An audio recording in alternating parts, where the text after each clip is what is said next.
Selamat pagi. Hari ini saya akan menjelaskan beberapa tentang kemajuan IPTEK di bidang ekonomi, sosial, budaya, pertahanan dan keamanan, politik, dan bidang teknologi.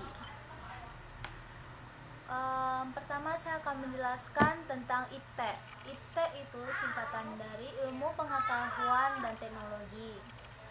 IPTEK ini adalah sumber informasi yang dapat meningkatkan pengetahuan ataupun wawasan seseorang di bidang teknologi.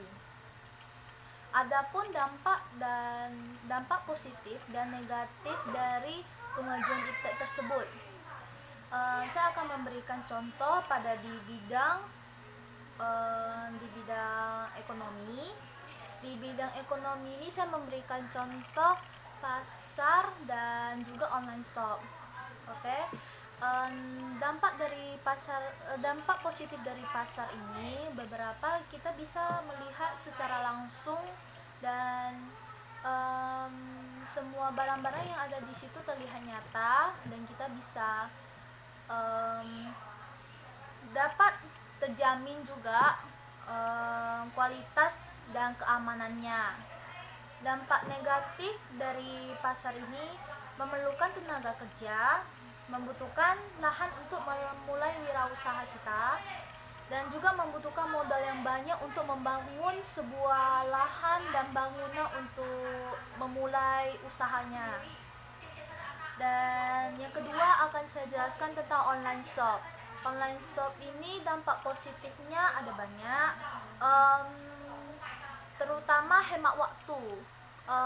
Kita bisa melihat bahwa kalau kita lihat dari sosmed online shop ini, kita bisa melihat dengan mudah dan juga hemat waktu. Tidak perlu kita cari-cari dan tidak membutuhkan tenaga kerja yang banyak. Tapi ada juga dampak negatif dari online shop. Yang pertama itu, kita tidak bisa menjamin kualitas dan keamanan dari online shop ini, dan juga adanya banyak penipuan dari online shop tersebut. Bahkan ada yang menipu bahwa semua yang dikualitaskan itu sangat berbeda dari yang kita lihat dari online shop. Dan yang kedua akan saya bahas tentang di bidang politik. Saya akan memberikan contoh dengan hubungan internasional. Hubungan internasional dampak positifnya, kerjasama dengan negara lain akan lebih mudah dan mendapatkan keuntungan yang banyak juga. Dan kekurangannya itu takutnya ada beberapa yang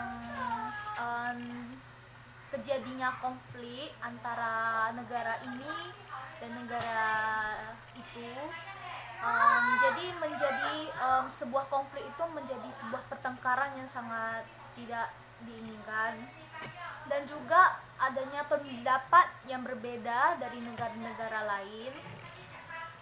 Dan di bidang pertahanan dan keamanan, terutama senjata ini kelebihannya itu mempertahankan diri sendiri ataupun memperkuat suatu negara untuk menggunakannya, dan kapasitasnya juga akan bertambah. Dan juga kekurangannya itu asetnya mungkin kita juga belum tahu, asetnya juga kita akan kurang atau lebih, kita juga tak tahu. Dan kita bahkan akan unitnya itu gak cukup untuk suatu negara. Dan keamanan negara ini, kelebihannya itu mengetahui sistem negara yang ada di suatu negara itu, dan juga mudah untuk mengetahui tentang negara kita sendiri. Kekurangannya, negara lain pasti menjadi tahu apa-apa saja yang ada terjadi di negara kita. Dan di bidang teknologi, saya akan memberikan contoh media massa koran dan sosmed.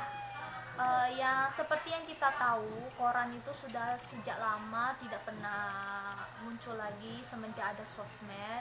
Dan kelebihan dari koran ini mudah didapatkan dan kita bisa lihat secara langsung. Gambarnya juga bagus, dan berita yang muncul dari koran itu terlihat nyata dan benar-benar nyata terjadi di dunianya, di negara itu sendiri. Dan kekurangannya, koran itu kan terbuat dari kertas kan, pasti setelah mereka membuang koran itu menjadi bertumpuk dan tidak sehat untuk lingkungan kita juga. Dan sekarang sosmed kelebihannya itu mudah diakses, di mana-mana ada, hemat waktu, dan beritanya semua juga ada. Tapi kekurangannya itu bahwa kalau kita menemukan sosmed yang berbeda itu beritanya itu tidak nyata dan tidak sesuai dengan yang tertera di TV tersebut. Bahkan ada beberapa konflik dan pertengkaran karena sosmed yang tidak nyata ini, dan juga memakan banyak kuota, menghabiskan banyak duit juga. Dan bisa-bisa karena kelamaan melihat mata dengan HP ini, kita bisa menjadi rabun dan juga terjadi rabun mata dari mata kita. Oke, terima kasih atas penjelasan saya hari ini tentang kemajuan IP di bidang ekonomi, sosial budaya, pertahanan dan keamanan, politik dan sosial budaya dan teknologi. Terima kasih.